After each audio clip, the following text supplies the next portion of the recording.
Morning, happy Friday. I hope you spent some time in prayer. I hope you spent some time with God. Your food's packed. You're on your way to the gym. You got your first wins lined up. Ah, man. Yesterday was the men's conference, and I was I was humbled by just the experience and just being there with some powerful men. Great speakers, great people, great friends. I mean, my boys were all there. It was a team effort. I don't think people realize like how much God is really, I guess you could say, blessing this ministry, Wrong and Strong, because we have little sections in different areas now. We got one in Chicago that's growing pretty fast with the podcast. We got one in Colorado that's growing. We got a couple guys in Texas, Florida, and California, New York. So it's just, man, it's happening. And they were talking about something yesterday that made me really think and I guess you could say see things, because, and it's crazy because one of my followers on here, my dude, told me, hey, why don't you talk about suicide, since you said you've done it before. And yesterday when I got to the conference, that's what the opener was. 80% of suicides are men, and it's getting higher. I don't think men know how important it is for us to heal and just let go of things, because and I can only say this from my point of view, I guess. Since I started healing, man, everything has changed for me. Do I still get mad and stuff like that? Yeah, of course. Like, there's still things that upset me. I'm normal. I'm human, but I've learned to deal with stuff so much different, where, I'm not in a hurry to go to work. Small little stuff that's brought peace to me, and it's helped me grow so much in so many different ways, to how even my vocabulary, how I speak. I'm not just babbling things out. Man, I mean, I know what it is to be depressed. I know what it is to have like no purpose, no hope. And that's one thing I realized, is that men need a purpose.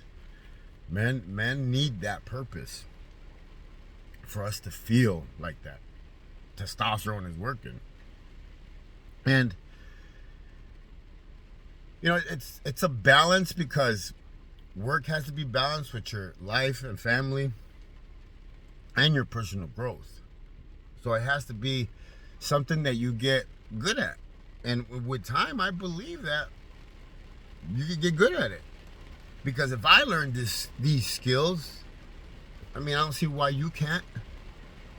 I started from scratch. I had to learn from scratch what love was. I had to learn from scratch what empathy was. I had to learn from scratch to understand, to not judge, to not hate. And man, my life has changed so much. And it's not about, I'm not saying that it's changed where I'm like rich and no, like I have this peace and this joy in my heart now, and nobody could take it. Like, it's there. I remember a couple years back, I would get here at 3 a.m. and I would already be mad. Before I would even walk in through those doors, I would be mad, because I would be in a hurry to get here. I would be late. I would always be oversleeping, like be late, blah, blah, blah. And I would come in mad, pissed. Now I'm mad at my client for me being late. And it was just, I was hurting myself. I was hurting people that cared about me. Sometimes I think we don't realize that when we do stuff and like get in trouble, do time, your family's actually doing your time with you. Like, you're gone. In my case, that wasn't the case. The only two people that cared, I was in jail with my two sisters. But everything you do as a man impacts somebody. whether it's your kids, your wife, your friends. You know, the first time I tried to commit suicide, honestly, I was deep in my drug addiction. I was miserable. I was very, very depressed. It was in times where I had just moved to Arizona and I felt lost. I felt like I had betrayed Chicago. I felt like I had left, like, where I grew up, where, like, in my home, I left, and it hurt me. I couldn't find my identity out here. Now, fast forward, now I understand that it's not where you live. It's like how you live. And that goes from the inside and, you know, the outside too. I would have never thought that I was going to leave Chicago, you know. But then again, I never thought I was going to make it past 21. Life is beautiful when you learn to live it. And for those that don't, that have addictions, that have demons, that have mental, you know, health issues, all that stuff, there's skills. There's skills, and through scripture, through a lot of stuff, you know, sleep, gym, a lot of little skills can improve your demeanor, how you act, how you feel, just everything.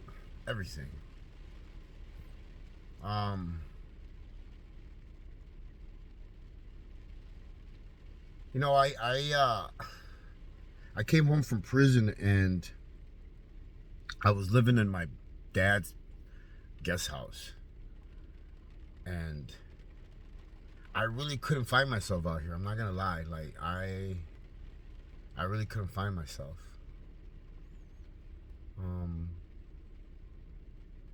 And one day I was just really depressed. I had just broken up with this girl that I had been with for a minute, but just didn't know how to treat her, didn't know how to be, you know, my story. And she left me, and I took it pretty hard, because then I started thinking, I was like, you know, I can't function out here. I really can't.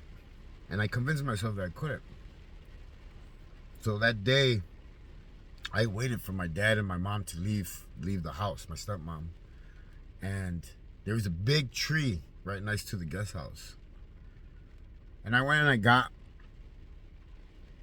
this piece of rope and tied it on the tree, on one of the thick branches. You know, I was like, man, I gotta get something that holds me up. And I tied it, and, you know, I put it on my head. I was gonna do it. Like, something in my head had convinced me that I just didn't want to be here no more. And when I jumped off the chair, I haven't told this story too many times because it's embarrassing. When I jumped off the chair and I went to hang myself, and I can laugh about it now, guys, but it's not funny. I can laugh about it because it's me. But I jumped off the chair, man, and I think I struggled for maybe about a second, maybe two, and the branch broke. I was way too heavy for it. It broke. I fell to the floor, like landed on my butt, sitting down in the grass, and then the branch hit me so hard in the back of my head that I got like a lump right away on the top of my head. And I had a big hickey, a burnt hickey, like from the rope from here all the way to the sides. I honestly just sat there and I started crying. I started laughing. You know, I've always been a little warrior. Like, since I was a little kid, I've been through so much, you know, and it started at such a young age that I've been knuckling it out my whole life. My whole life, this world's been trying to destroy me. It took me 46 years. 46 years of being in the trenches to be able to step out. And to step out without the baggage no more, because we all have it. Mine was just really heavy. I had a lot of bad stuff going on in my head and my heart. A lot of drug abuse, a lot of mental health issues, just a lot of bad stuff. A lot of stuff that I never took care of, never even looked at it because I thought I was fine. But tell me, what human being is going to be fine after being raped as a kid and tortured? Because I don't think people realize how bad or severe it was. I was just telling my wife that the other day. Like, from the age of 4 to 9, those cold baths where he would drown me and pull me out, like, that really did something to me. That dark room where he used to lock me for hours, sometimes days, that really did something to me. I'm terrified of water. I don't know how to swim. I'll never get into water. Well, I got into water in Hawaii. It was a really big moment, and when I got baptized, but you guys know what I mean. I don't know how to swim. I'm terrified of dark. This is not top secret stuff, right? You guys can't be laying out my my superpowers. But, all that stuff did something to me. The way he tortured me at night, where I wasn't allowed to eat Frosted Flakes. Only he was. And I had to eat a glass of milk and a banana. As I watched him reading his Frosted Flakes box and eating Frosted Flakes.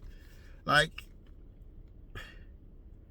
I was just saying the other day, I'm starting to realize today how important a male role model is in a boy's and girl's life. In both. A mom can only do so much. A mom is more to nurture and be there.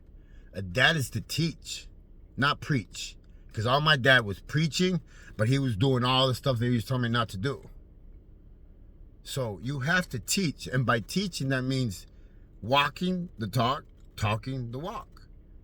Like, don't be phony. Don't be, I brought it up yesterday. There was a lot of Bible thumpers in prison that would turn to religion because there was a lot of politics on the yard and they didn't want to be involved. They were scared. So they would turn to religion.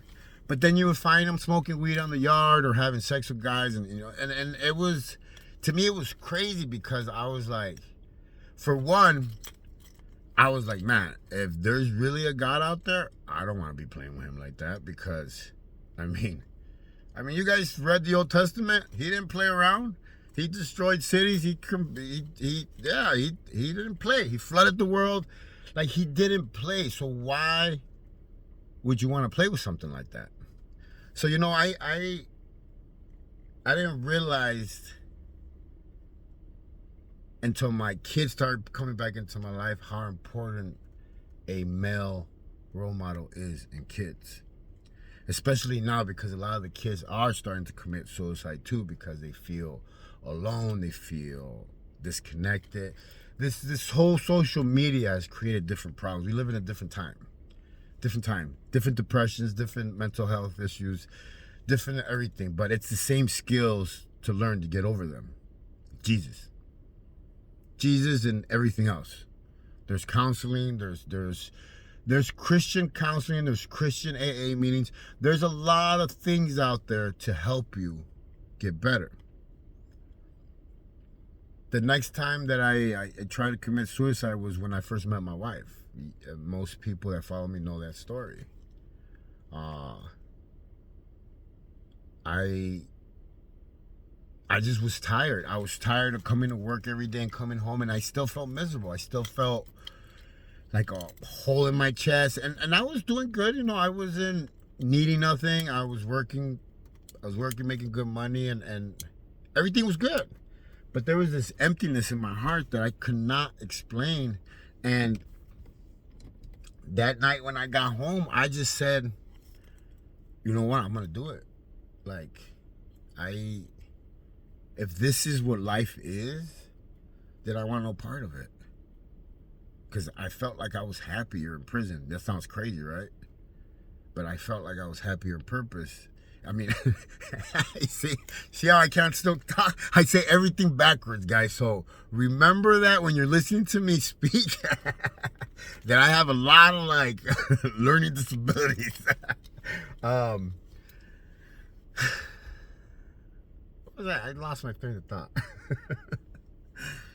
you know, something in my heart told me to call her that day, and she spoke to me, and I didn't end up doing that.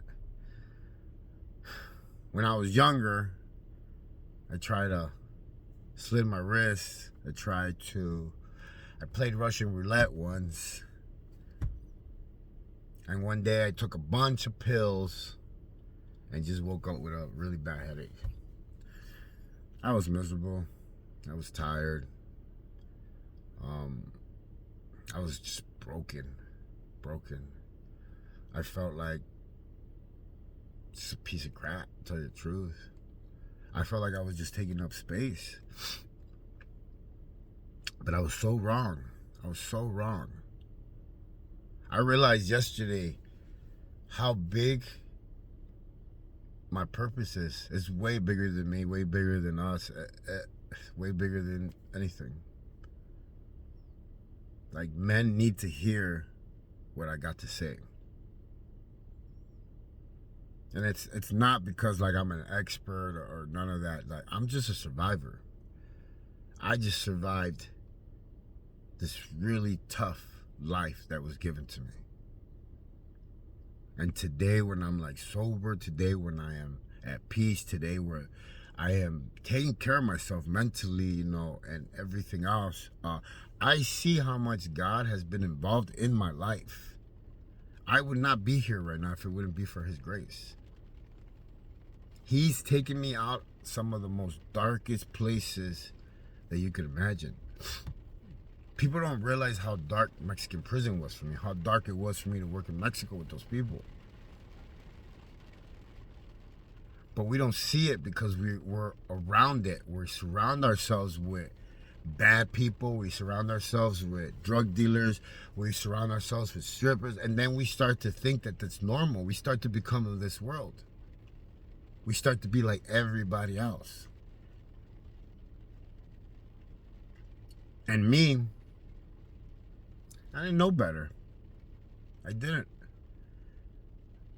I've been a kid trapped in this grown man's body for 45 years. Making dumb choices, making emotional decisions, just causing chaos throughout my whole life. You know, I'm even lucky that my baby's moms talk to me and they actually are letting me see my kids. Because I was not a good person. I wasn't. I didn't even try. And if you don't believe me, talk to them. Ask them. Like, and there was a lot of things that were weighing on me heavily. You know, I felt guilty for how I treated all my baby's moms. I felt guilty for just a lot of stuff.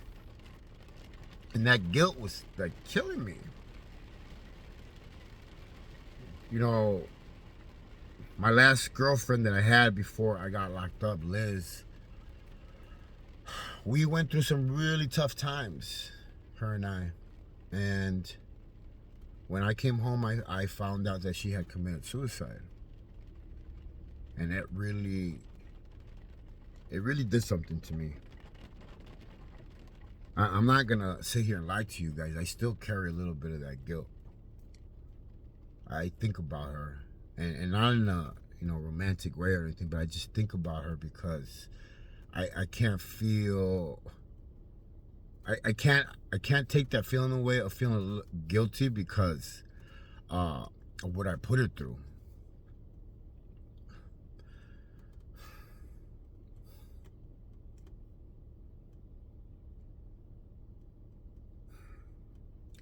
But I had to learn to forgive myself, and like my biggest thing is like I want to make all those people that I hurt proud of me. If that I mean, I know it sounds crazy, but it's what I feel like I need to do. Like I want my kids to say, "Damn, my dad was really messed up. He had a really bad life. But at the end, man, he really got it together. He pulled it in and got it together.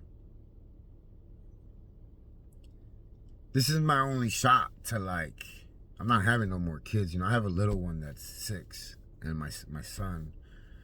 All my other kids are just, they're older already. They're in their 20s. My Valerie's 18, I think 19.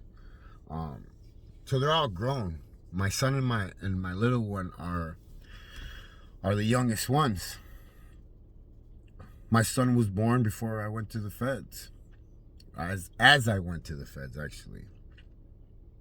So if you're struggling with depression, this message is for you. If you're struggling with addiction and that addiction is causing you guilt, and that's crossed your mind about hurting yourself, you really need to go get some help. You need to go to your local church. You need to find some fellowship, some programs. There's a lot of stuff out there, because it's not normal. I'm going to tell you that right now. It's not normal to feel like that. And it's not okay to do that.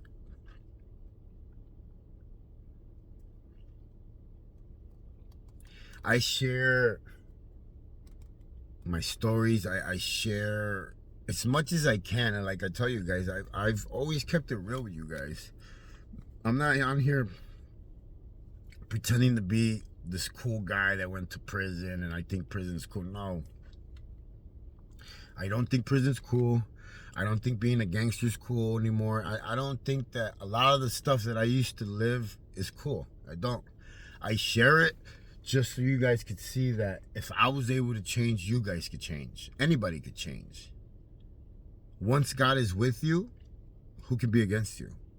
Any weapon that is formed against me shall not prosper. I have those words tattooed in my heart.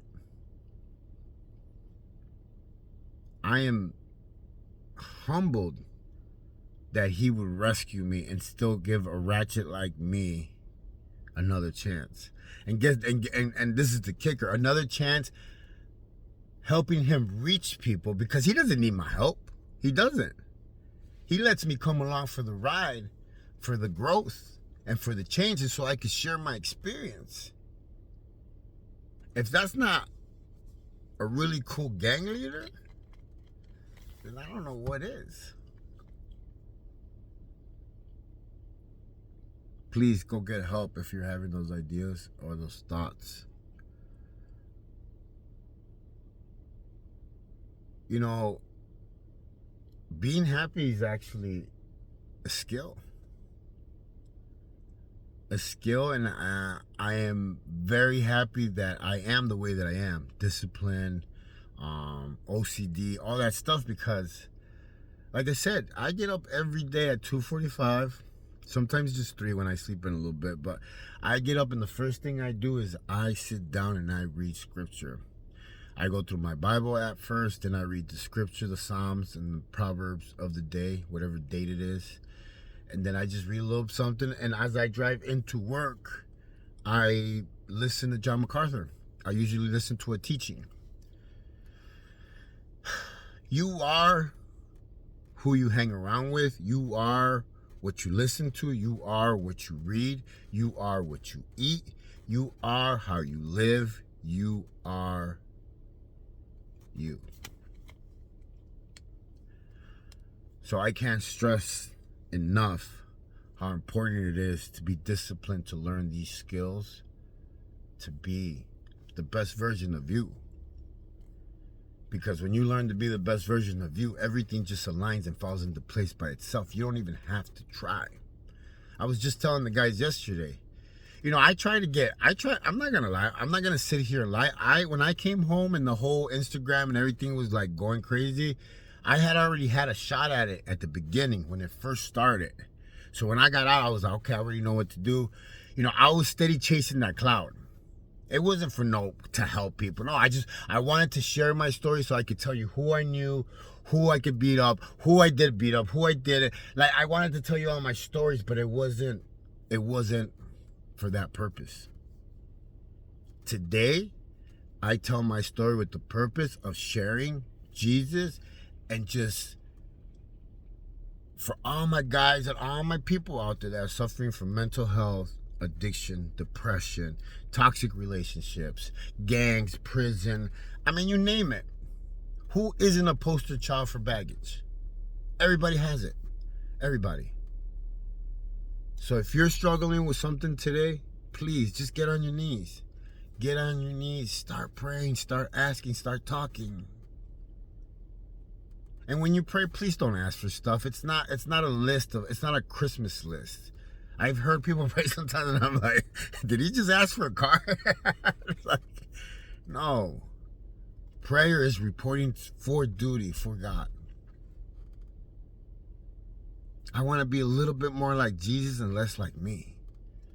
So every day I do something to improve my skills, to be that soldier, to have my blades sharpened, to have my armor put on right, my helmet, my boots, my belt, my chest plate, everything. Hey guys, I love you. Happy Friday. I hope you guys have a great weekend. Like I said, leave comments. Tell me what you guys think. Obviously, if there's something that you guys want me to share on or talk about, shoot it. I'll see how I can make it fit into one of my stories or something. But like I said, guys, this is for you. This ain't for me. I don't make money on YouTube no more. Those days are long gone with the cartel stories.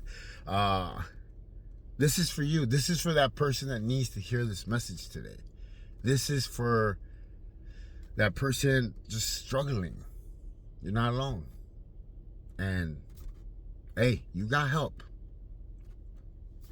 My name's JC. I am Wrong Strong. Hey, don't judge nobody. Stay in your lane. Live savage, and remember, live for him. You tried everything else. It's not worked. Live for him. Trust me. He won't let you down.